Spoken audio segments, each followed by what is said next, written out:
Welcome back. और अब जायज़ा लेंगे पाकिस्तान की मईशत का। मौशी महाज पर हम देख रहे हैं कि एक बड़ा एक कॉम्बिनेशन है, उसमें कुछ मस्बत ख़बरें भी हैं और कुछ शुकूक व शुबात या ख़दशात जो हैं वो भी बदस्तूर अपनी जगह पर मौजूद हैं।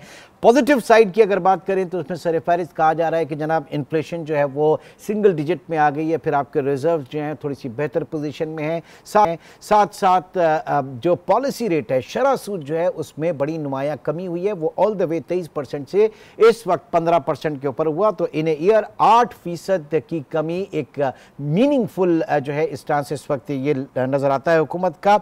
और फिर जो रेमिटेंसेस इस वक्त पाकिस्तान में आ रही हैं तो बैरून मुल्क मुकीम पाकिस्तानियों का एतमाद भी बहाल हुआ और in single month 3.1 billion dollars जो है वो पाकिस्तान में रेमिटेंस में आए।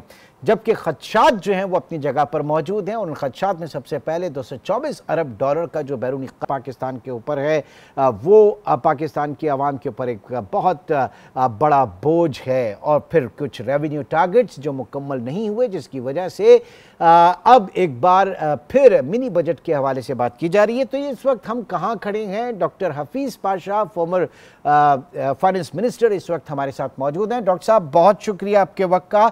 सबसे पहले तो ये जानना चाहेंगे, एज एन इकोनॉमिस्ट आप क्या देखते हैं इस वक्त पाकिस्तान की इकोनॉमी कहाँ पर खड़ी है? पिछले जो माजी करीब में जो डिफ़ॉल्ट होने की बात हो रही थी और एक बहुत ही फ्रेजाइल थी इकोनॉमी, अब सूरत हाल कहाँ पर इस वक्त है डॉक्टर साहब?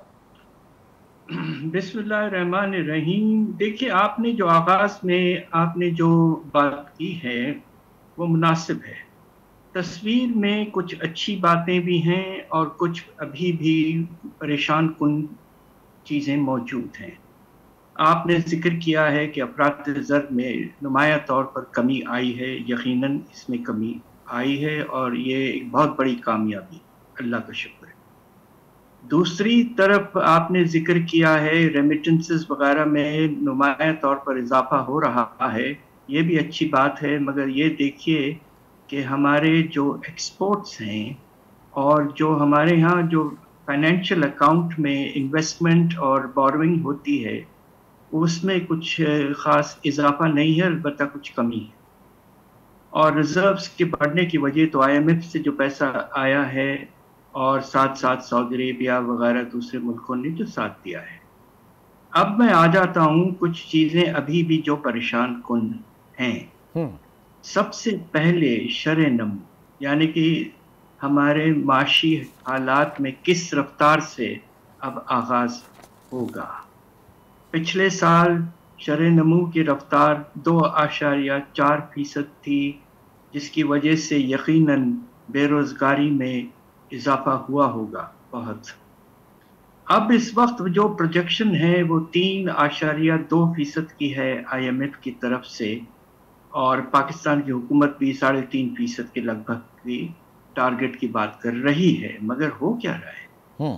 हो ये रहा है कि ज़री शोबे में कपास की फसल कम से कम 20 से 25% कम हुई है।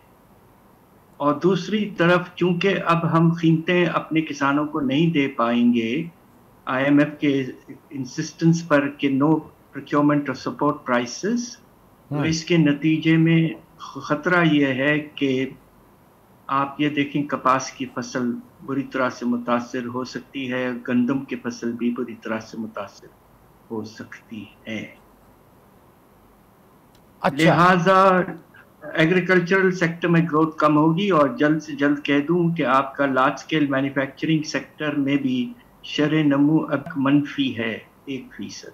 तो ये जो 3.2% ग्रोथ रेट का टारगेट है ये लग रहा है कि मुश्किल होता जाएगा। और इसके नतीजे में बेरोज़गारी का पैमाना जो है पाकिस्तान में, जो इस वक्त हमारा अंदाज़ा है 10% के ऊपर हो चुका है और बढ़ेगा। सर, इसमें हमेशा हम बजट में एक चीज़ देखते हैं कि आपके 2-4 ही सेक्टर हैं, आपका LSM है, सर्विस सेक्टर है, एग्रीकल्चर ग्रोथ है। جو ایگریکلچر سیکٹر ہے یہ بڑا سپورٹیو رہتا ہے. پوری اکانومی اگر ڈاؤن جا رہی ہو باقی تمام سیکٹر, لیکن اگر ایگریکلچر سیکٹر صحیح کھڑا ہے تو وہ آپ کی اکانومی کو سنبھال لیتا ہے. لیکن یہ تو بڑی ورثم صورتحال ہوگی اگر جو آپ کا ایگریکلچر سیکٹر ہے وہی اگر متاثر ہوگا تو ایک اسپائرل ایفیکٹ ہوگا اس کا پوری اکانومی کے اوپر. دیکھیے یہ آپ نے بالکل ٹھیک فرمایا. ہمارا جو زرعی شعبہ ہے اور دوسری طرف آپ یہ دیکھیے کہ دو طرح کے لنکیج ہوتے ہیں. ایک تو وہاں سے ہمیں را مٹیریل کی سپلائی ملتی ہے, خاص طور پہ کپاس اور شوگر کین وغیرہ. دوسری طرف ہماری جو انڈسٹری ہے وہ ایگریکلچر کے کو انپٹس پرووائڈ کرتی ہے, جس میں فرٹیلائزر ہے, جس میں بجلی ہے, جس میں پیسٹیسائڈس وغیرہ ایسی چیزیں ہیں. تو ایک بڑا نمایاں رشتہ ہے, اور ٹریڈنگ وغیرہ میں بھی ایگریکلچرل گڈس.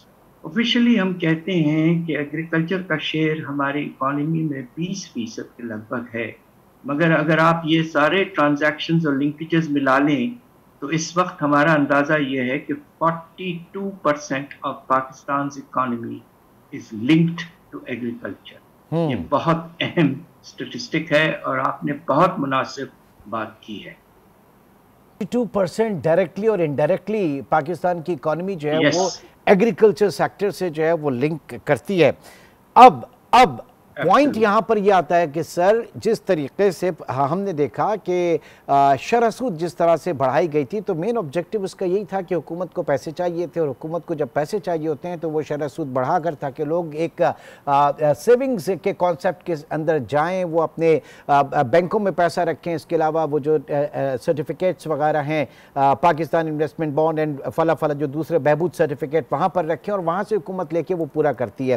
لیکن اس وقت حکومت کی ایپیٹائٹ اس وقت اتنی نظر نہیں آ رہی, تو اس کی بنیادی وجہ کیا ہے؟ اور پھر دوسرا یہ کہ اگر آپ نے ایک میننگ فل کمی کی ہے شرح سود میں تو آپ سمجھ رہے ہیں کہ ڈومیسٹک اکانومی آپ کی یہاں سے فلرش ہوگی, یا اور بھی اس کو مدد چاہیے in term of further reduction in policy rate?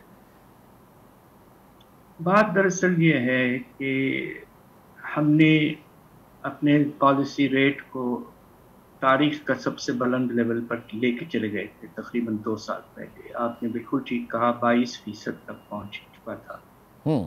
اس کے بعد یہ آہستہ آہستہ کم ہو کر آج 15% پہ ہے, جو کہ ایک نمایاں طور پر کمی ہے.